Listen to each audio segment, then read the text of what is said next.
पिछले वीडियो में बच्चों अपन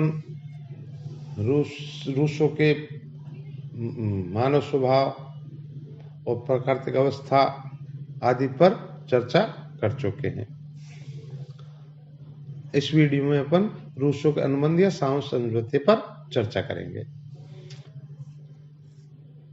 जो व्यक्तिगत संपत्ति की धारणा उत्पन्न होने के बाद जो परिस्थिति उत्पन्न हुई, उस परिस्थिति, उस असहनीय परिस्थिति या शक्ति से छुटकारा प्राप्त करने के लिए सभी व्यक्ति एक स्थान पर एकत्रित हुए रूसों के अनुसार, और उनके द्वारा अपने समस्त अधिकारों का समर्पण किया गया। किंतु अधिकारों का यह समर्पण किसी व्यक्ति विशेष के लिए नहीं, वरन मानव समाज के लिए किया गया है। ओके, समझौते के परिणाम स्वरूप संपूर्ण समाज की एक सामान्य इच्छा उत्पन्न होती है और सभी व्यक्ति इस सामान्य इच्छा के अंतर्गत रहते हुए कार्य करते हैं।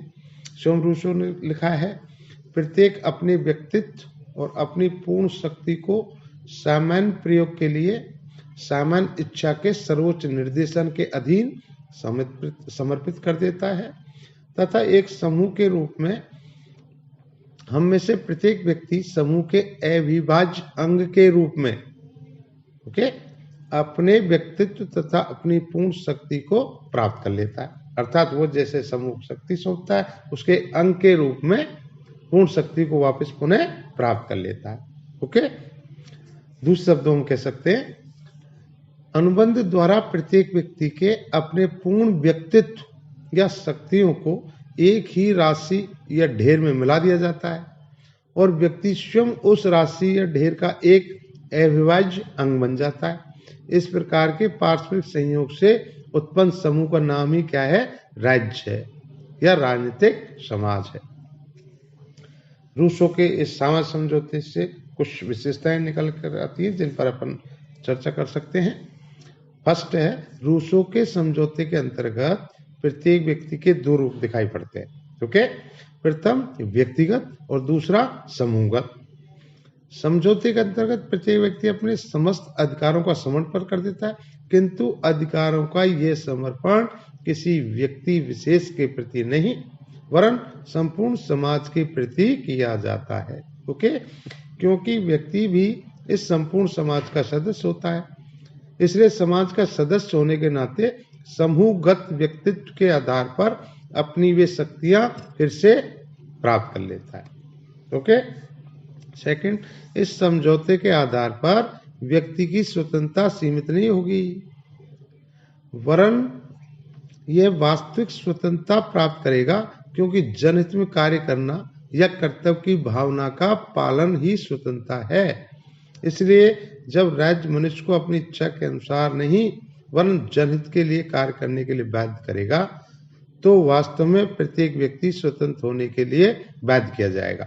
ध्यान दो बच्चों, रूसो कहता है कि प्रत्येक व्यक्ति को स्वतंत्र होने के लिए बाध्य किया जाएगा। क्यों? क्योंकि सर्वजन हित के लिए राज्य या सामान्य इच्छा जो डिसीजन लेती है उसमें सबका हित निहित है। इस प्रकार रूसो ये भी कहता है, विचारशील मनुष्य पतित पशु है, अर्थात उसको विचार करना ही नहीं चाहिए। सामान्य इच्छा जो कहे, अर्थात राज्य का जो आदेश हो उसको उसका पालन करे, क्योंकि उसके पालन में ही व्यक्ति का हित निहित है। इस प्रकार राज्य की असीमित शक्ति से व्यक्ति की स्वतंत्रता का अंत नहीं होगा, वरन उसे वास्तविक नैतिक स्वतंत्रता प्राप्त होगी। अगली विशेषता है, समझौते के आधार पर जिस सामान्य इच्छा का निर्माण होता है, वह सामान्य इच्छा सभी व्यक्तियों के लिए सर्वोच्च होती है और प्रत्येक व्यक्ति उसके अधीन होता है। यह सामान्य इच्छा ही राज्य, संप्रभु या शक्ति आदि सब कुछ है। अगली विशेषता है समझौते की, समझौते के आधार पर निर्मित सामान्य इच्छा सदैव ही न्याययुक्त होती है और जनहित उसका लक्ष्य होता है। व्यक्ति स्वयं अपने हित के संबंध में ठीक प्रकार से विचार नहीं कर सकता, उसका हित तो सामान्य इच्छा द्वारा निर्दिष्ट मार्ग पर चलने में है। ओके, इसलिए रूसो ये भी कहता है जो कोई भी सामान्य इच्छा का पालन नहीं करेगा, उसे समष्टि तथा सामान्य इच्छा पालन करने के लिए बाध्य करेगी, अर्थात जबरन स्वतंत्रता होगी। अगली विशेषता है, यह सामाजिक समझौता मनुष्य की स्थिति में महत्वपूर्ण परिवर्तन कर देता है। व्यक्ति के आचरण में प्राकृतिक शक्ति का स्थान न्याय ले लेता है और उसमें एक प्रकार की नैतिकता आ जाती है। रूसो के शब्दों में, जो कुछ समझौते से मनुष्य खोता है वह है प्राकृतिक स्वतंत्रता और किसी भी वस्तु को पाने का असीमित अधिकार।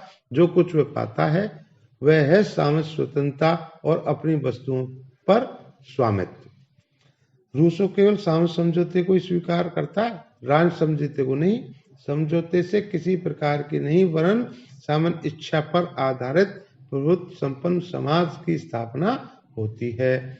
रूसो के समाज या राज्य की सर्वोच्च शक्ति सामान्य इच्छा है, जो असीमित अभाज्य विधि का स्रोत और आदर्श होती है। अर्थात जो संप्रभुता की विशेषता हाब्स ने बताई हैं, वो ही विशेषता रूसो ने अपनी सामान्य इच्छा की बताई है। इस प्रकार रूसो के समझौते द्वारा उस लोकतंत्रीय समाज की स्थापना होती है जिसके अंतर्गत संप्रभुता संपूर्ण समाज में निहित है और शासन कार्य सामान्य इच्छा के आधार पर किया जाता है। ओके, अगले वीडियो में अपन रूसो की सामान्य इच्छा पर चर्चा करेंगे। सामान्य इच्छा पर भी अक्सर प्रश्न पूछा जाता है।